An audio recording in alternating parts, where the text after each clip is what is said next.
Hey y'all, and welcome back to a new video. Today we're going to be looking at a chess game that I played recently in my recent tournament. This is round 3. Currently I have 1.5 out of 2, and my opponent is someone over 200 points rated higher than I am, which is a big elo gap to say the least. Alright, let's get into the chess. My opponent starts off the game with c4, and I decide to play, after this bit of thought, to play the move knight to f6. Basically just allowing my opponent to, if he wants to, he can play the move d4, and we can get into something that I really know, because c4 isn't something that I face very often, and it's not something I have the most theory against, so I'm not really too fond of playing it. Instead, however, my opponent plays the move g3, very common in these positions to put the bishop on g2, and he's going for a setup basically with knight f3, knight c3, something like this, maybe not knight f3, maybe he'll put the knight on e2 so the bishop defends the pawn, and I'm going to try and do my best to really kind of mirror him, playing a more King's Indian-esque style. So I play the move g6 here, bishop to g2, d6, this is the King's Indian setup here with a d6, g6, knight f6, knight c3, bishop to g7, e4, and here I play the move e5 after a decent bit of thought. The point being that I'm just going to stop d4. If he plays d4 right now, it's a mistake because the queen is able to be kicked around pretty easily, and black is able to use that to get a lot of valuable tempi. So my opponent doesn't play that move, instead plays the move knight ge2, which is very logical, going for his plan of bringing the knight here. And now you kind of see what the whole point of white's position is, as white is trying to play the move f4. By putting the knight here, he's going to castle, he's going to play the move f4, and he's going to try and start an attack on the king side. This is a common plan in this type of line. Also, there's an idea to play, for example, a3, b4, put the rook on b1 and start something on the queen side here with white. There's a lot of lines, there's a lot of ideas here, but f4 is one of the more common ones. And I simply castle, and think for a little bit before playing the move bishop to e6, simply attacking the pawn and trying to force the move d3, which I think is pretty reasonable because I'm getting my bishop out with tempo and, you know, making him not develop for another move. By the way, this bishop is not the best. You might think, oh, it's very open here, and it spies like the h6 square, which is kind of reasonable, but it can't really go to these two very useful squares. The only thing that it's actually being used to do right now is to facilitate the move f4, which is important, but it's not the most reasonable thing here. And I'm thinking for a while, I'm thinking about how I'm supposed to play the position. I know that my opponent has like some ideas of like putting a knight on d5, but I'm gonna always play the move c6. And I'm kind of getting worried at this point because I've lost, I've kind of already extinguished all of my general knowledge about the position, and now it's the middle game, which is more difficult. So I think for a little bit I played the move knight to c6. The point being that I'm going to keep putting pressure on the d4 square, and I might put a knight on it eventually. I'm also deciding that instead of knight bd7, which is also reasonable, I would rather bring this knight back to d7 in the future and play for f5 myself, which is a reasonable plan, so that's why knight c6 instead of anything else, and I just thought it was the most prudent way to play. My opponent goes h3. The point is he doesn't want anything to come to the g4 square, and in some lines black has ideas to go queen c8 and put a bishop here, so if I do that right now, he'll just play king h2. So I think for a little bit again, and I play the move knight back to d7. Of course, I'm trying to play for the move f5, which is a very, very common plan in these structures, and if he allows me another move, if he plays something random like a3, I can probably play f5. Actually, a3 is actually pretty useful move. I don't know. This move is not very good. I can probably just immediately play something like this, and black has an attack. Black has a pretty decent attack here. I would argue that black is doing pretty well. Instead of some random move, my opponent decides to play the move f4 immediately. And now, as you can see, black is kind of struggling. Black is kind of struggling because the attack is barreling down at me. I don't really have that much development. My pieces are kind of getting kicked back into the position, and my plans aren't really working out as I want them to be. I want to play the move f5. I would love to get something like that going, but currently it's becoming a bit of a problem. So now I have to change my focus, and I have to change what my plan is. the first thing I have to do is, of course, I have to take this pawn. Point is, he's threatening to trap my bishop here. I can't allow that, and if I move my knight out of the way or something, it'd be a waste of tempo, so I gotta take this pawn. My opponent takes with the f4 knight, and I decide here to make a bit of an interesting decision.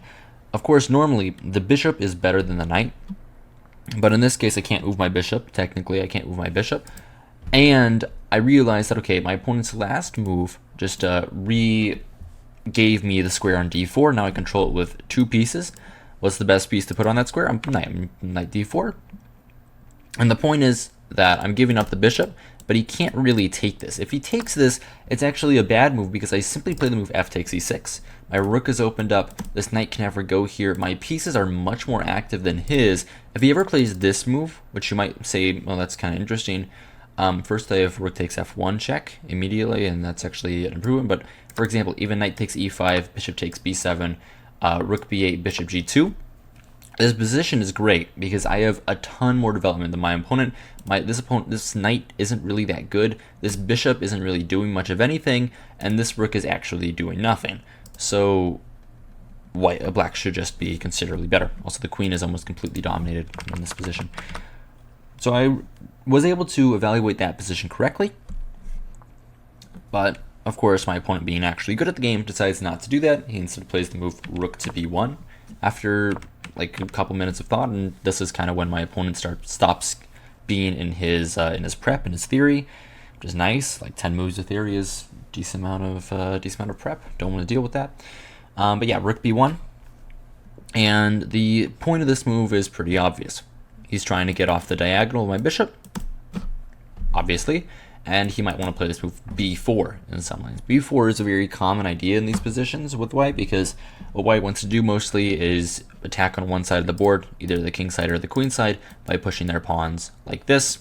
And since it looks like the f4 push isn't really going anywhere, my opponent's trying to make progress over here. And I'm confused. I don't know what to do. I actually had no idea what to do in this position, so I'm just like, okay, you know what, I'm just going to make another development move. If I don't know what to do, what's my worst piece? Let's make it better. I'm going to play this move rook a to b8. And the point is, now I'm get off the diagonal. I might play b5 myself in some lines, and at some point, I think that the rook on b8 is going to be helpful, right? So this is probably just normally a good move. My opponent plays knight c2 e2. The point being that he might kick my knight out, he might take at some point, he might decide to play this move bishop to e3, which I think is pretty logical. He doesn't want me to have he doesn't want me to push back this knight in some positions, and it's better to have this knight go back than this knight, right, since this knight is doing less than this knight. And yeah, he's just trying to get my knight out of there. Think for a little bit. I decide, okay, if you're ever going to take my knight, I'm going to take back with check. That's going to give me an extra move, and then I'm going to be able to do what I want. So then what is the point of this move knight e2? Then is it really a good move?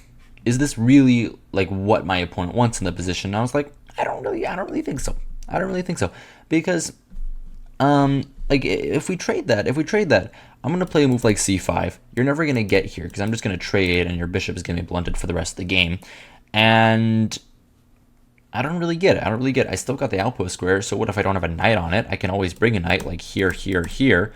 If you can't understand my arrows, here, here, here. I can always bring an extra knight to it. So I'm happy. So I'm like, okay. Again, I'm just going to make my pieces a little bit better. I'm going to play this move queen to e7. This seems like a very logical move.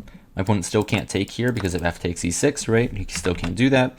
And with the queen on e7, my rooks are connected. I might play for f5 in the future. I might play king h8 at some point. I don't know. I like my position.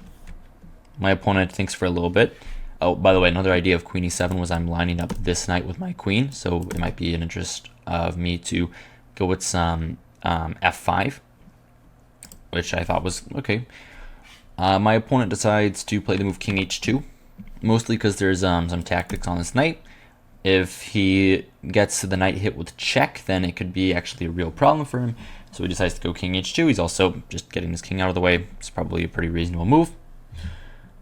And here I decided to go with my plan. I decided to play, okay, I'm opening up the structure. I'm getting my queen into the game. Life is good. I'm going to play the move f5, and I'm going to love my stuff. I'm going to love myself. I'm going to love myself. f5, and I lose on the spot. Also spent like 6 minutes on this move, and I missed the easy tactic.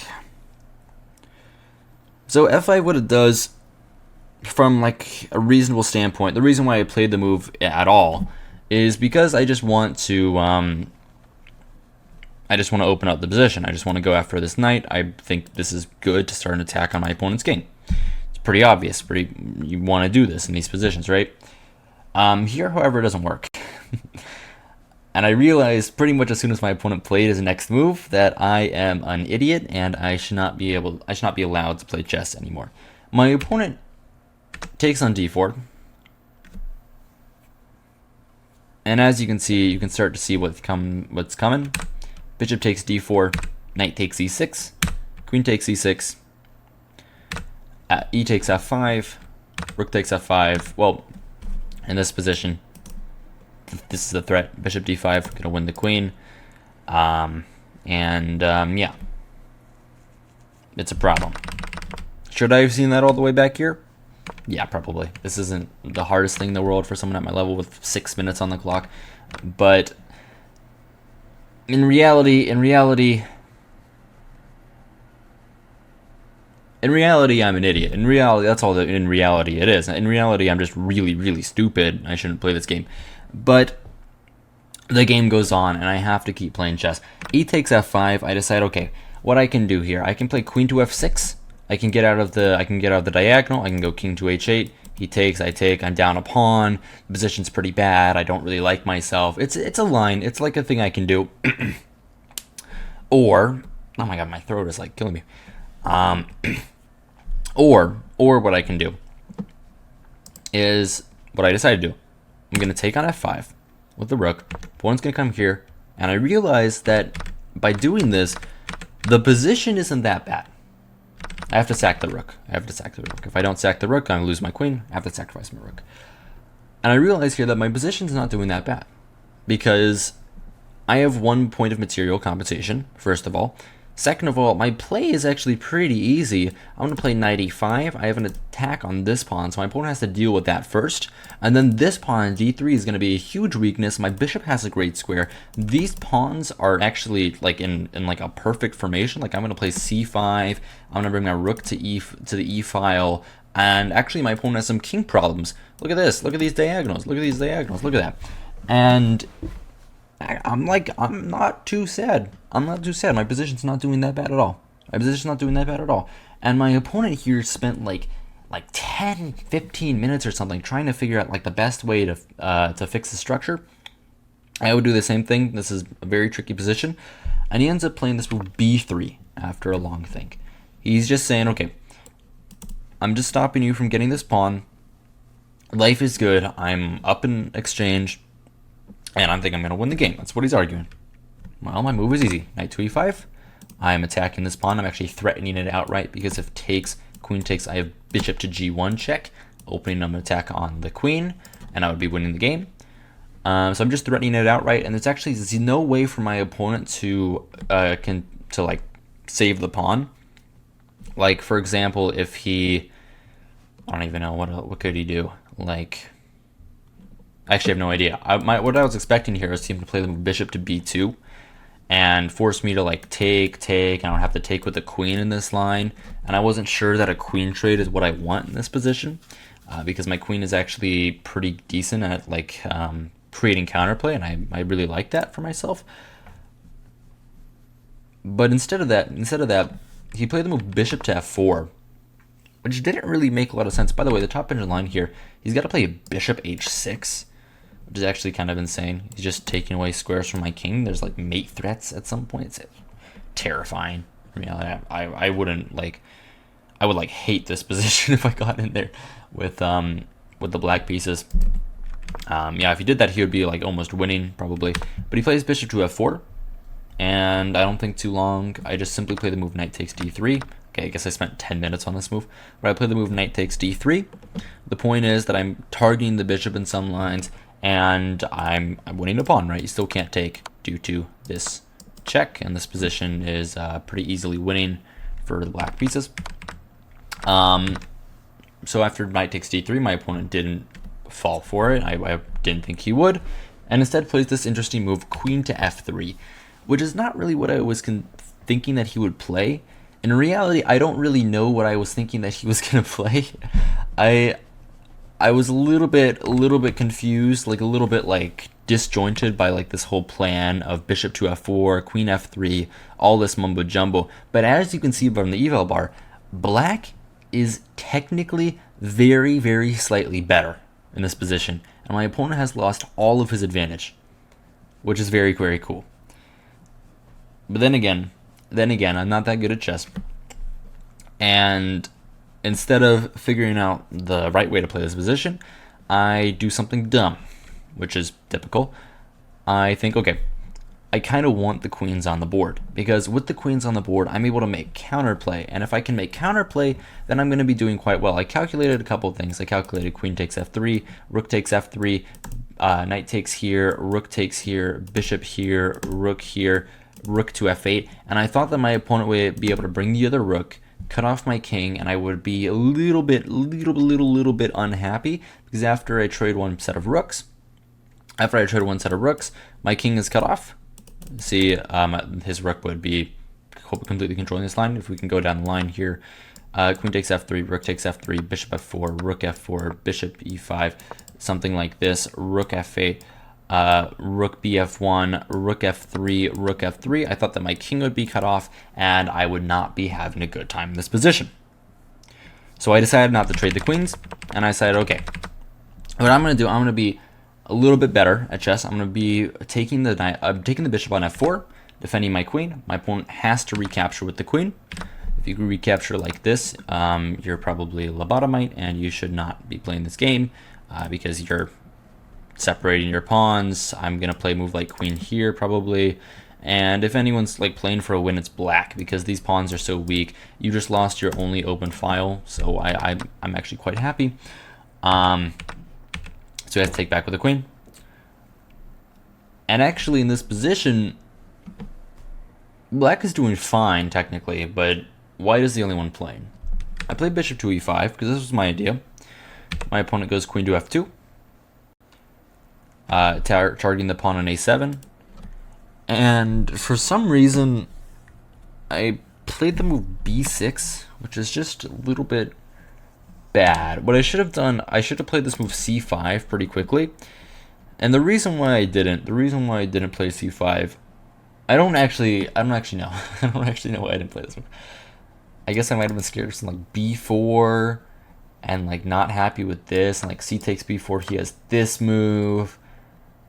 But there's always this, right? And you can't take this move because like there's always going to be some tactics, right?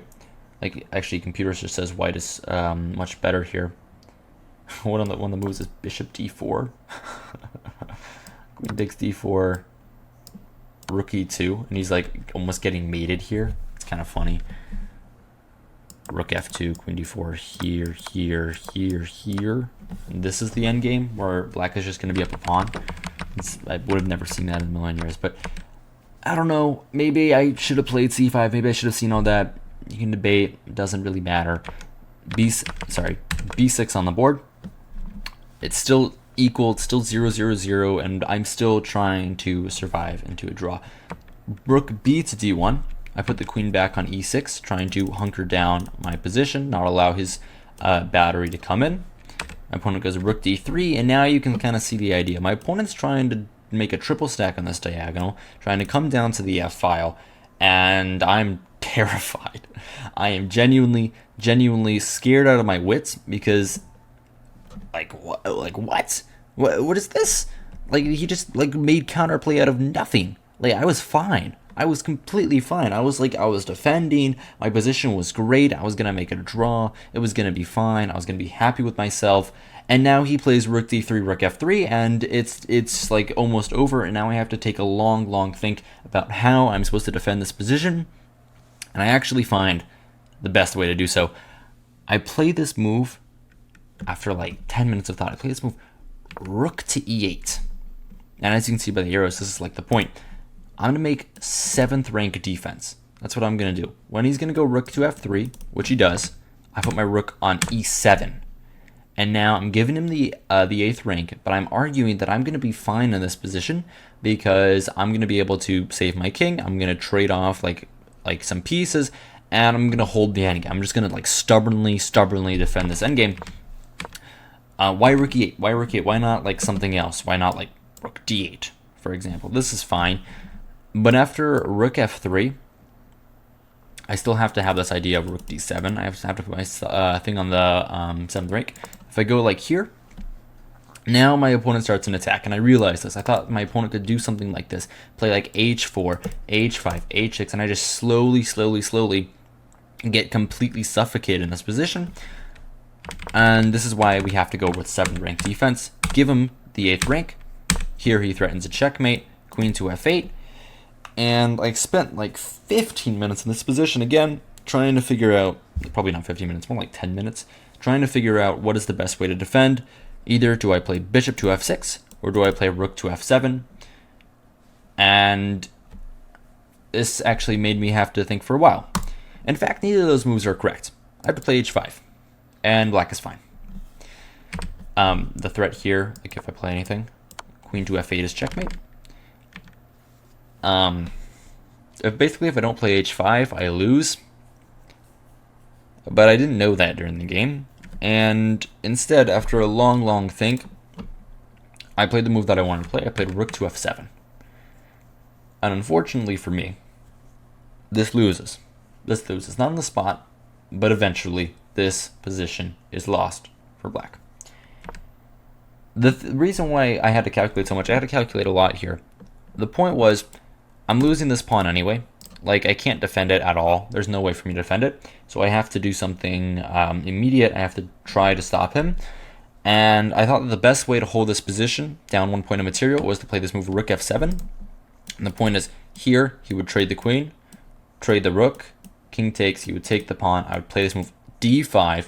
And I had to quickly calculate that my opponent is not fast enough with these 2 pawns to make it all the way. So I calculated a4, king e6, b4, king d6, a5, takes, king c6. You have to take with the pawn. If you don't take with the pawn, then this pawn is going to cancel out for this pawn.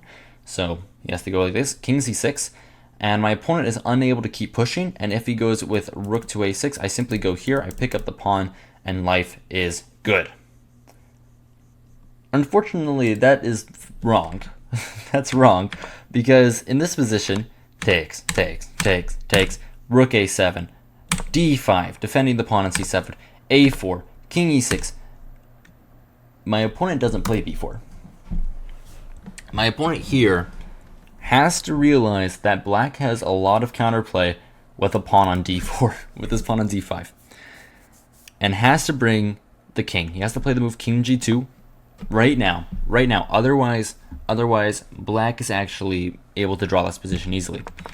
If he doesn't play king g2, if he plays what he played in the game, which is b4, he blunders a draw, because d4 happens.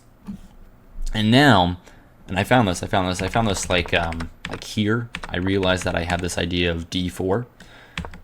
And actually in this position, the threat that black is just gonna promote. White's king has to take a step forward, otherwise he loses. Like a5, you're losing this race. It looks good, like you're able to come back. You're not. The bishop is always going to defend. If you play b7, I just make a queen, and this is just going to be lost for you. I win. I start the checks first. And yeah, by the way, if you take here, I just come back. I just stop the pawn. I can't take with the bishop. Which would be nice because of rook to a1, and he's off my pawn and I lose. I was able to calculate all this. So after b4, d4, my opponent has to waste the tempo to play king g2. And now, instead of going back, instead of going with king to d7 and going with this idea, or king to d6 and stopping the pawn, I play the only move in the position, which is king to d5. I know it says it's good. This is the only move, trust me. Which is king to d5. And the point is that my king is threatening two things. My king is threatening to go to c4 and escort the pawn while also going after these pawns.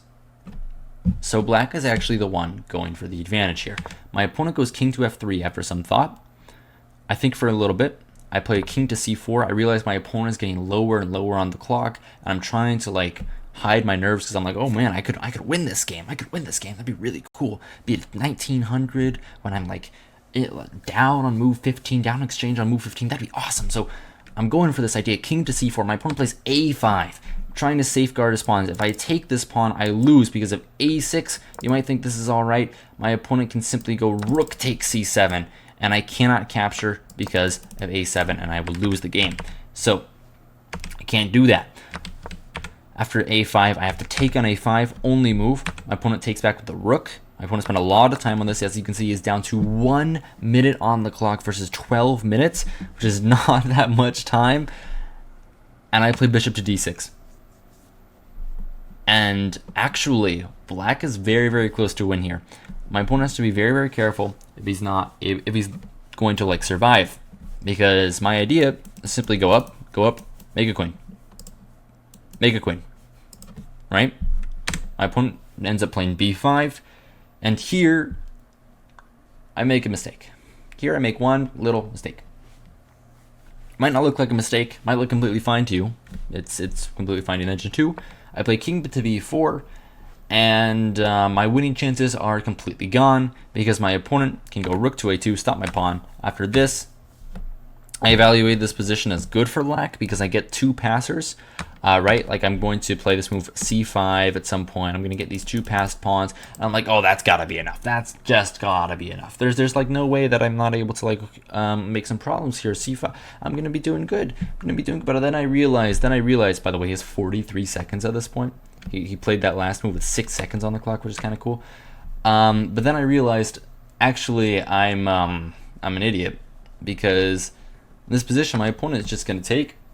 I have to take this pawn. If I don't take this pawn, I'm not going to have any winning chances anymore, and I'm still trying to win. My opponent's just going to take, and there's nothing to be done. I go g5, I'm trying to go after this pawn on h3, maybe king d5, c6. This is like the only move. I don't want my king to get cut off here, and king to b6, so I can hide behind this pawn and run back with my king. Rook to b2, king to c7, and I'm going to try for a little bit.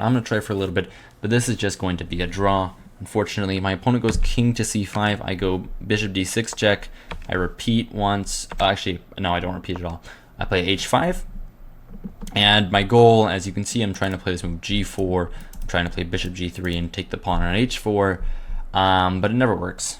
It never works. My opponent goes rook to g2. I go bishop to f4. My opponent goes king to d4. I go king to d6. Maybe I'm able to push my pawn. My opponent goes king e4. And now I have to play this move h4. This is the only move in the position again because he's threatening to play h4, and he would actually be winning the game. Like if I play this, my opponent goes rook g1. I can't go here because of this. And once my bishop leaves, this is a winning endgame for only white, which is unfortunate. So I have to play h4. And as you can see, my winning chances are gone. I'm never able to play g4 now. Never able to make a pawn break, make this a isolated pawn for me. And yeah, I'm just going to make a draw. Rook c2, c5, rook to c4. Actually, sorry.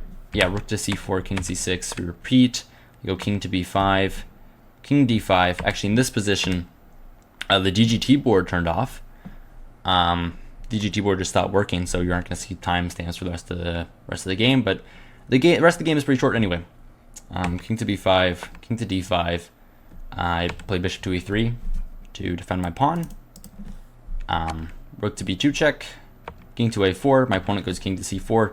They're in checkmate, and I realize, okay, I'm never going to win this position. This is just going to be a draw.